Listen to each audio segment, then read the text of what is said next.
Arrête d'acheter ce flacon. Celui que tu prends chaque juin au rayon jardinerie, celui avec l'étiquette verte et la promesse de protection totale contre les pucerons et les bruches du haricot, celui qui coûte 15 € et qui ne marche jamais plus de 10 jours. Arrête maintenant. Parce que ce que je vais te montrer aujourd'hui va te mettre en colère. Pas contre toi, contre le système qui t'a fait croire que la seule solution pousse dans un bidon en plastique, alors qu'elle pousse gratuitement le long de chaque fossé de campagne depuis des siècles. Tu n'es pas responsable de cet échec. On t'a appris que protéger les haricots, c'est pulvériser, surveiller, recommencer. Tout le monde fait pareil. Les voisins font pareil. Les magazines de jardinage répètent la même chose chaque printemps. Mais personne ne te dit pourquoi ça ne marche pas. Parce que celui qui écrit l'article vend aussi le produit. Et celui qui vend le produit n'a aucun intérêt à ce que tu découvres qu'une plante sauvage, celle que tu arraches peut-être même de ton potager, fait le travail mieux que n'importe quel insecticide du commerce. Ce n'est pas un complot, c'est juste que personne ne gagne d'argent sur la fougère du fossé. Alors personne ne parle. Souviens-toi de l'été dernier.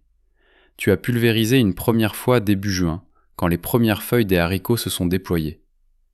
2 semaines plus tard, les pucerons étaient revenus, plus nombreux, plus résistants. Tu as racheté un autre flacon, peut-être une autre marque, peut-être bio cette fois. Même résultat. En août, les gousses étaient petites, déformées, certaines même trouées par les bruches. Tu t'es dit que c'était la météo, que c'était la terre, que c'était ta faute. Non. C'était juste que tu combattais un symptôme au lieu de couper la racine du problème. Je vais te promettre quelque chose de concret, pas des mots en l'air. Tu vas comprendre pourquoi les traitements chimiques échouent même quand tu suis le mode d'emploi à la lettre. Et tu vas avoir l'explication sans jargon scientifique. Tu vas découvrir ce qu'est exactement cette fougère, pourquoi elle agit sur le système de la plante et pas juste sur le contact avec l'insecte. Et tu vas recevoir un protocole en 5 étapes. Quand exactement récolter, combien de temps laisser macérer, comment appliquer. Tout ce qu'il faut pour ne plus jamais remettre les pieds au rayon phytosanitaire.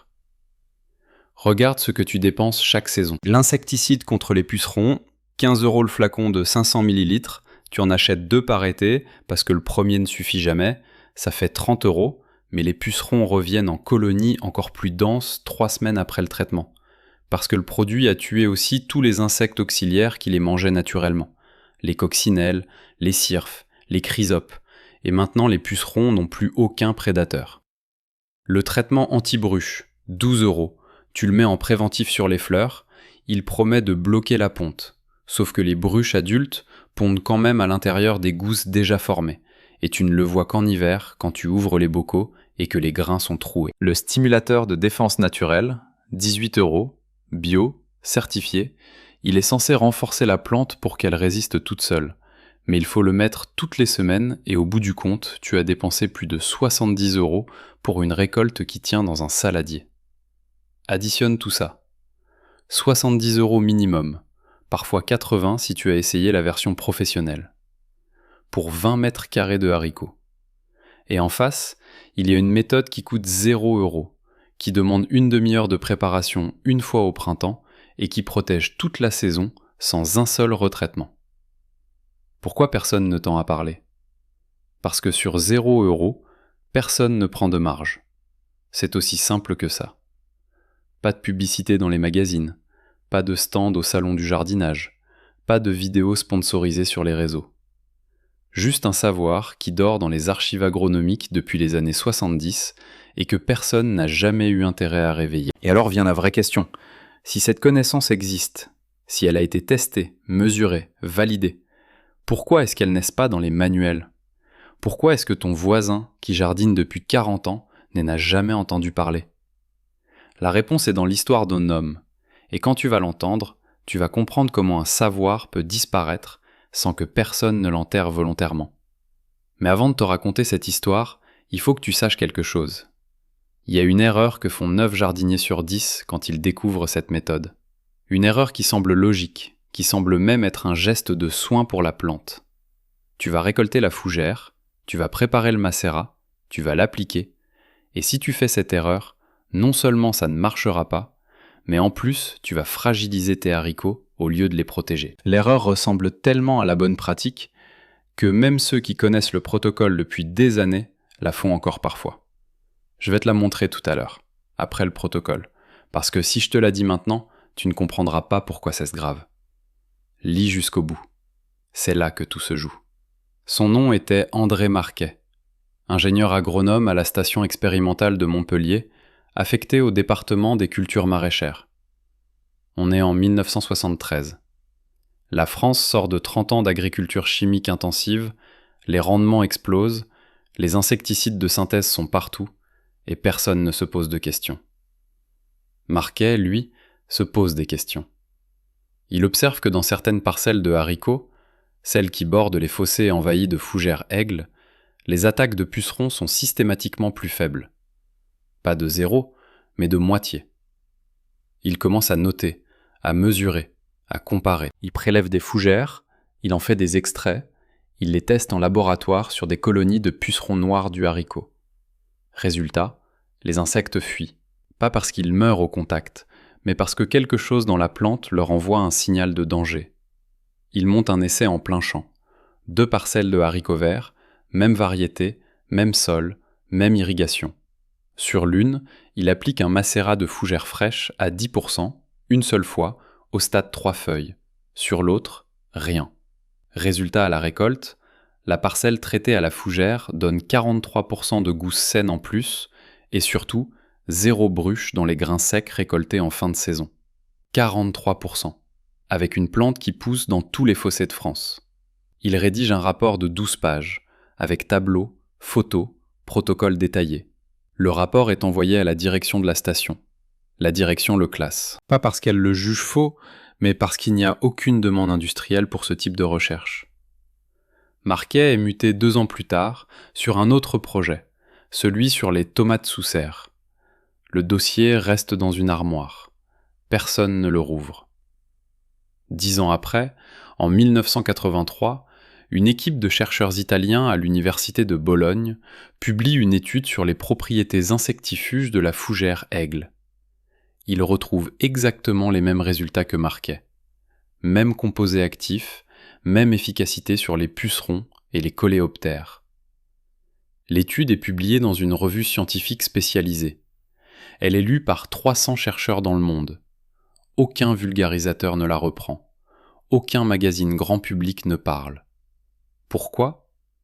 Parce qu'il n'y a pas de brevet à déposer sur une fougère sauvage, donc pas de budget marketing pour promouvoir la découverte.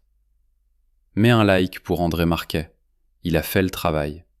Il a trouvé la solution. Il méritait que son nom soit connu de tous les jardiniers de France. Au lieu de ça, son rapport dort quelque part dans les archives de l'INRAE. Et toi, 50 ans plus tard, tu continues à acheter des flacons qui ne marchent pas. Maintenant, écoute bien ce qui se passe dans la plante quand tu utilises un insecticide classique. Le produit touche la feuille. Il tue les pucerons qui sont dessus à ce moment précis. Contact, mort. Mais la plante, elle, ne change pas. Elle reste exactement la même, avec la même odeur, la même composition chimique, la même attractivité pour les insectes. 3 jours plus tard, une nouvelle colonie de pucerons arrive. Portée par le vent ou par une fourmi, elle se pose sur la feuille, elle pique, elle se nourrit. La plante n'a aucune défense. Tu dois repulvériser. Et encore. Et encore. C'est une guerre d'usure que tu ne peux pas gagner, parce que tu ne changes jamais le terrain. Tu tues juste les soldats ennemis un par un. La fougère, elle, fonctionne autrement. Elle ne tue pas l'insecte, elle modifie la plante. Quand tu arroses les jeunes haricots avec le macérat de fougère, les composés actifs, des tanins et des sesquiterpènes, mais peu importe le nom, pénètrent dans les tissus de la plante par les racines et par les feuilles. Ces composés se diffusent dans toute la sève. La plante commence à produire une odeur légèrement différente, imperceptible pour toi, mais très claire pour un puceron ou une bruche. Cette odeur dit « danger »,« toxique »,« passe ton chemin ».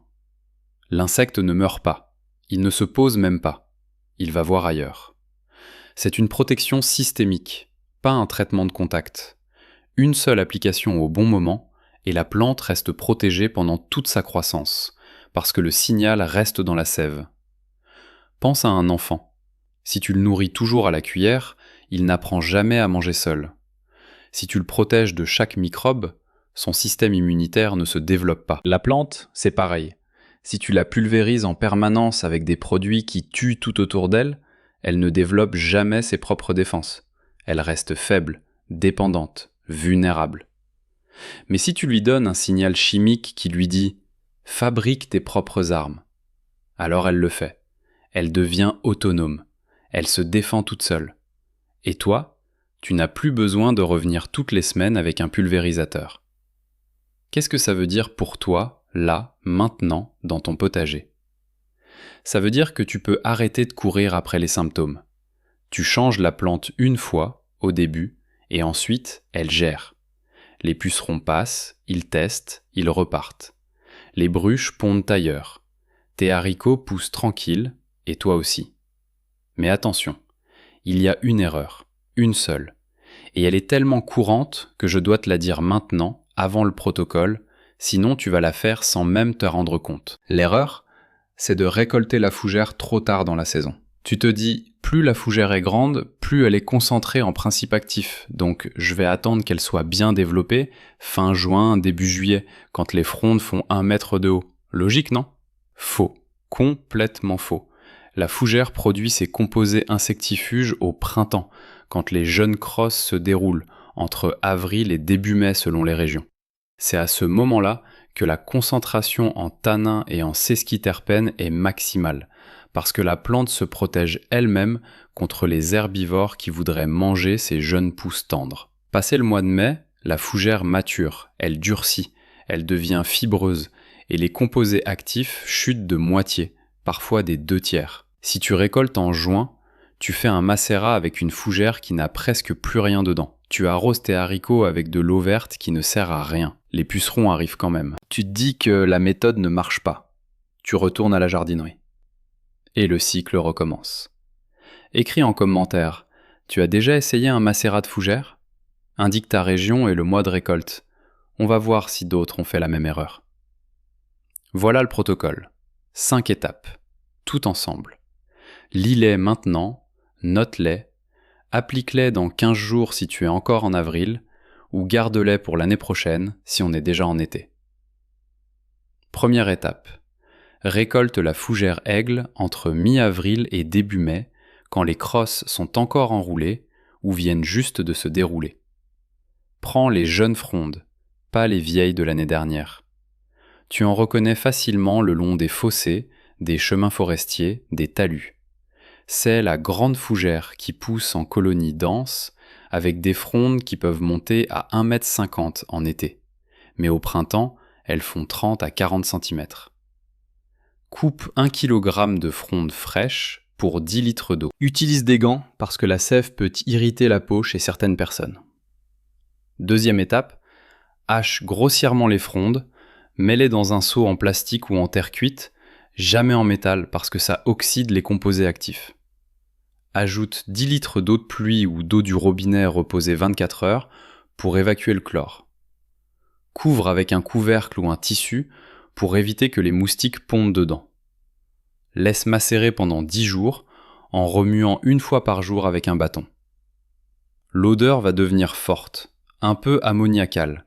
C'est normal, c'est signe que la fermentation commence et que les composés se libèrent dans l'eau. Troisième étape.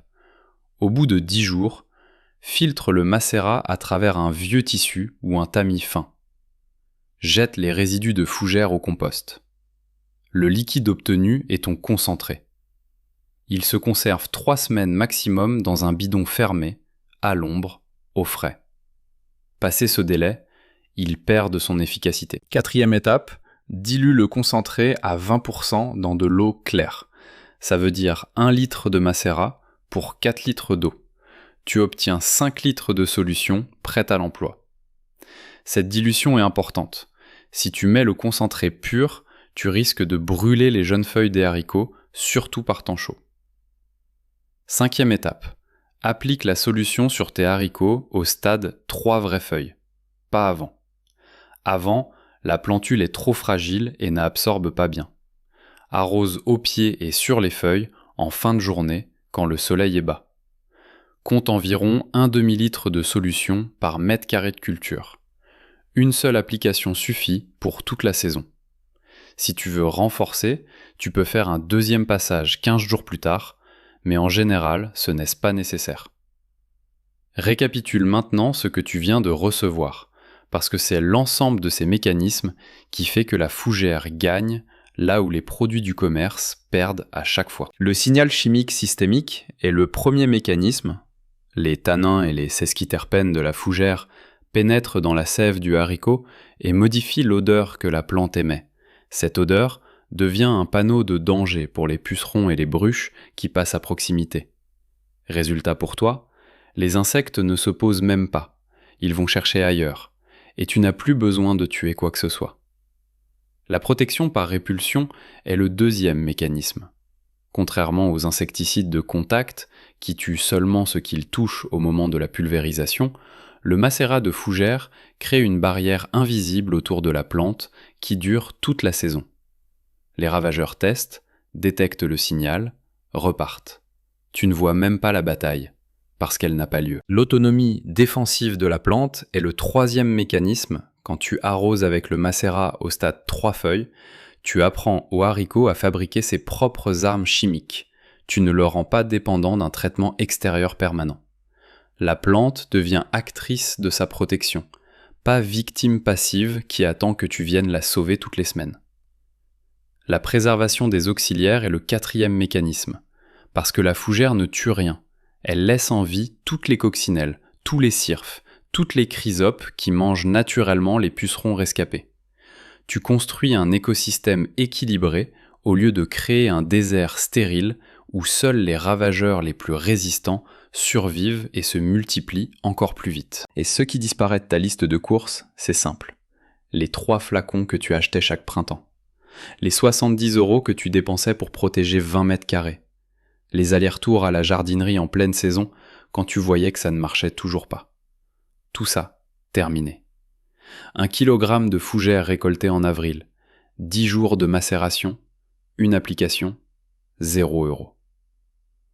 Maintenant, tu as 2 chemins devant toi, et tu dois choisir lequel tu prends dès ce printemps. Chemin A, tu continues comme avant. Tu retournes à la jardinerie en juin quand les premiers pucerons apparaissent, tu achètes le flacon à 15 € avec la nouvelle formule améliorée, tu pulvérises en suivant le mode d'emploi, tu attends, tu vois les pucerons revenir 2 semaines plus tard, tu rachètes un autre produit, tu repulvérises, tu arrives en août avec une récolte de haricots moitié moins belle que ce que tu espérais, et tu te dis encore une fois que c'est la faute de la météo ou de ta terre. 70 € dépensés, 0 leçon apprise, même déception l'année prochaine. Chemin B.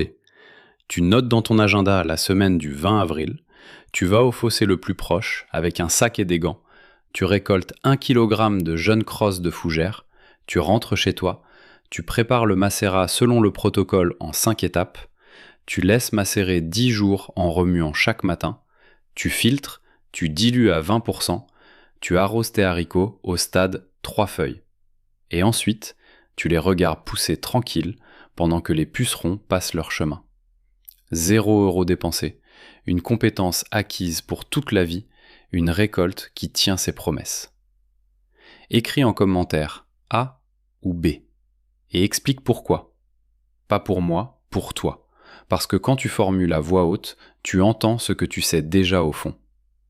Et ajoute combien de rangs de haricots tu cultives et dans quelle région tu es. Parce que je veux voir si ceux qui ont le plus de surface sont aussi ceux qui dépensent le plus en traitements inutiles. Pense à ce qui se passe en ce moment même, sous la terre, là où tu ne vois rien. Les racines de tes haricots sont en train de négocier avec les bactéries du sol, elles échangent des sucres contre de l'azote, elles construisent un réseau de communication chimique avec les champignons mycorhiziens qui leur apportent du phosphore. C'est une économie souterraine, invisible, silencieuse, et elle fonctionne depuis des millions d'années sans que personne ait besoin de vendre quoi que ce soit à qui que ce soit. Quand tu arroses avec le macérat de fougère, tu fais bien plus que protéger contre les pucerons. Tu reconnectes la plante à ce réseau ancien. Tu lui rappelles qu'elle sait se défendre toute seule si on lui donne les bons signaux au bon moment. Tu ne la sauves pas, tu lui rends juste sa capacité naturelle à repousser ce qui la menace. Ce qui revient au haricot, c'est sa mission première: produire des gousses pleines, des grains sains, transmettre ses gènes à la génération suivante. Pas survivre sous perfusion chimique, pas dépendre de toi pour tuer ses ennemis un par un. Juste pousser, fleurir, fructifier, comme il l'a toujours fait avant que l'industrie décide qu'une plante ne pouvait plus vivre sans aide extérieure payante. La force n'est pas dans le flacon que tu achètes. La force est dans ce que tu comprends du fonctionnement réel de la plante, dans ta capacité à lire ce qui se passe sous la surface, à intervenir une seule fois au moment décisif, au lieu de courir après les symptômes toute la saison. Si ce protocole change ta façon de cultiver les haricots cette année, tu sauras que le savoir peut circuler autrement que par les rayons des magasins. Partage cette vidéo avec un voisin jardinier, avec quelqu'un de ton village qui achète encore ses produits chaque printemps. Le silence autour de cette méthode a duré 50 ans. Il est temps qu'il s'arrête. Va en profondeur. Là, tout existe.